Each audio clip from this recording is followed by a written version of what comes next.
अस्सलामुअलैकुम dear students, आपका फायूनस और आप देख रहे हैं फायूनस चैनल। उम्मीद करता हूँ आप सब ठीक होंगे।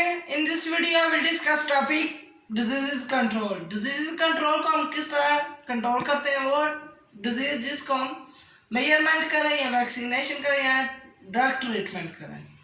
First of all measurement, preventive measurement क्या है? प्रिवेंटिव मेजरमेंट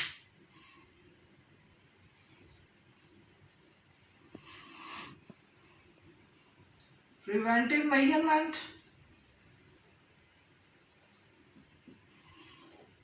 प्रिवेंटिव मेजर में हम डिजीज को कैसे मेजर करते हैं? दो डिजीजेस हैं, एक एड्स और एक H virus. First of all H virus क्या है? एच वायरस हेपेटाइटिस वायरस है। क्या है? Hepatitis virus. ये चाहे हेपेटाइटिस ए हो, बी हो, सी हो एंड ई हो, ठीक है।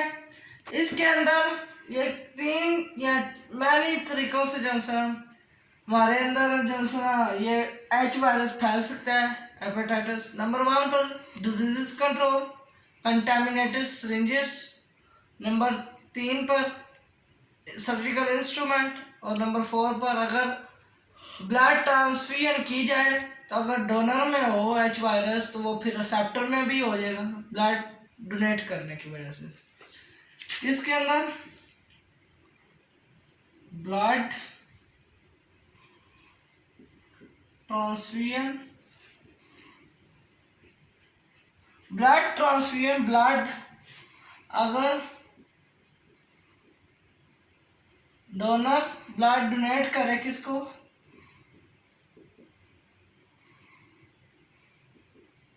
सेप्टर को, इसमें हो एच वायरस। क्या हो? H virus. वो डोनेट करेगा ब्लड, जब वो सेप्टर के अंदर जाएगा ब्लड उसका, तो फिर क्या होगा? उसके सेप्टर के भी अंदर क्या हो जाएगा? एच वायरस हो जाएगा। और फिर इस तरह सेप्टर के अंदर भी जो सा हमारे पास क्या होगा? हेपेटाइटिस हो जाएगा। उसके बाद नंबर 2 पर एड्स क्या है? इससे जैसे डिजीज होती है वो HIV, ads acquired amino deficiency syndrome. और HIV जो इसकी डिजीज है ह्यूमन अमीनो डेफिशिएंसी वायरस। क्या है? Human amino deficiency virus. ये भी ब्लड ट्रांसफ्यूजन की वजह से उसी तरह सर्जिकल इंस्ट्रूमेंट की वजह से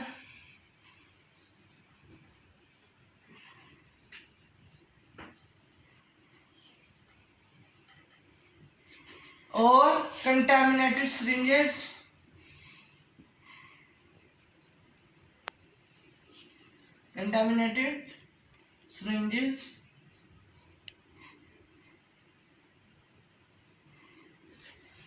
अगर यूज हुई सिरिंज को, अगर वो जिसको पहले सिरिंज लगाई गई उसमें क्या होगा? HIV हो, अगर वो दोबारा किसी दूसरे इंसान को लगेगी या लगाई जाएगी सिरिंज, तो वो फिर उसमें भी HIV हो जाएगी। अगर ऑपरेशन के जो से सर्जिकल इंस्ट्रूमेंट जो से हैं उसको ऑटोक्लेव ना किए जाएं, अगर ऑटोक्लेव के बगैर यूज दोबारा किए जाएंगे, अगर पहले वाले मरीज में HIV होगा तो फिर कौन सा वो सर्जिकल जो इंस्ट्रूमेंट धोए नहीं है, ऑटोक्लेव नहीं हुए, तो वो फिर जो से ना अगले बंदे जिसका ऑपरेशन है ना उसके जब यूज होंगे तो उसके अंदर भी वो HIV मुंतकिल हो जाएगी। ऐसी तरह ब्लड ट्रांसफ्यूजन अगर इसमें HIV एक इंसान के अंदर हो, डोनर के अंदर जो दे रहा है, डोनेट कर रहा है, तो वो जिस तरह हेपेटाइटिस फैलता है वो डोनर जो से HIV जो से ना ब्लड को डोनेट करता है, वो सेप्टर के अंदर जाता है एक्सेप्टर से फिर वो क्या, उसमें भी HIV मुमकिन होती है। उसके बाद second step, vaccination and immunization. Immunisation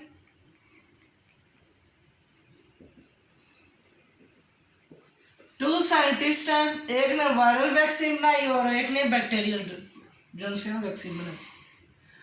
viral जिसने बनाई वो 1796 में एडवर्ड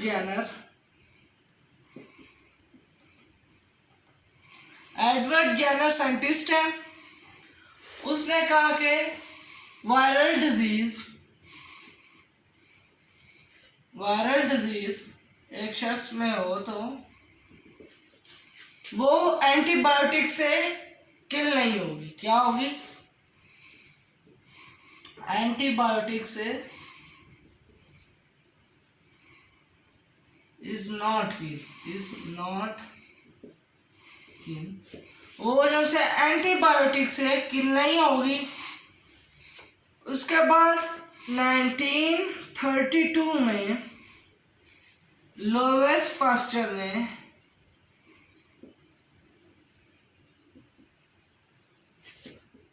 पास्चर ने बताया कि बैक्टीरियल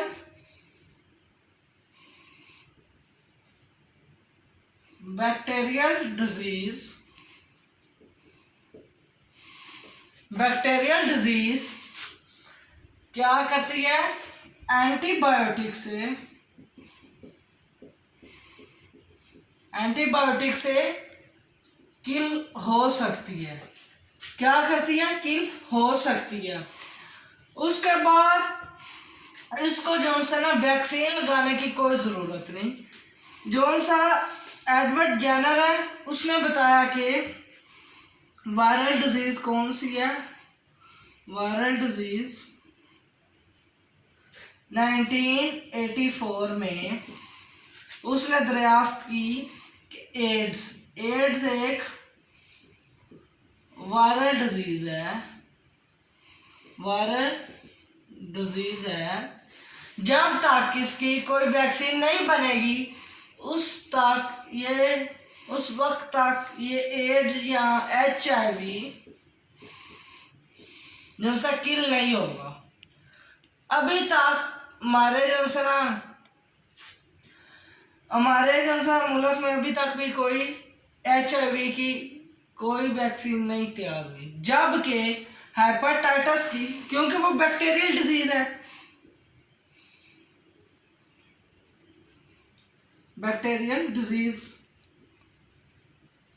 उसकी वैक्सीन बनी हुई है।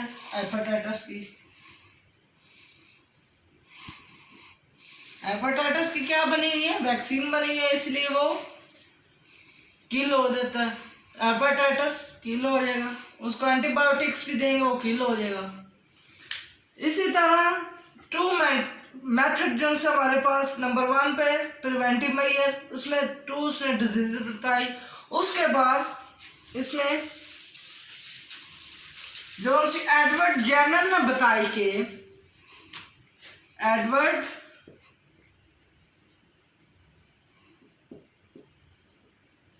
जेनर में 1796 में एक वैक्सीन तैयार की, स्मॉल पॉक्स।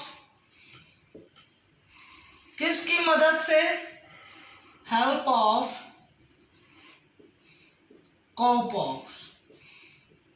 क्या है?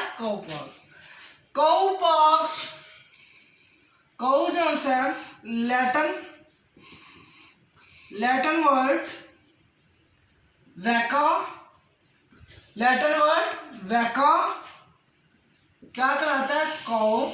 उसको क्या कहते हैं? काउ। ठीक है, लैटिन वर्ड वैका, उसको काउ कहते हैं। इसी तरह इसने क्या बना दी?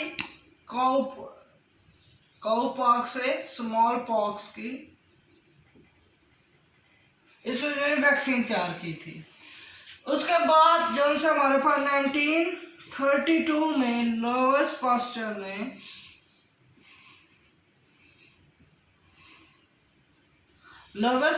ने तैयार की हेपेटाइटिस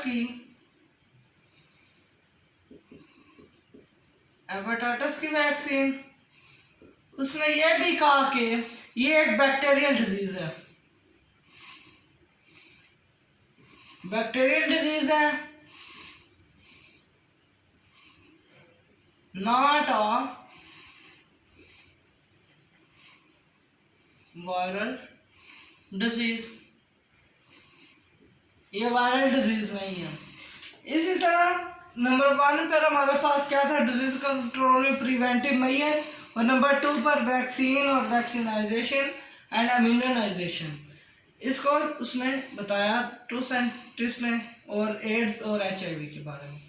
तो उम्मीद करता हूँ मेरा लेक्चर आपको बहुत ही समझ आई होगी।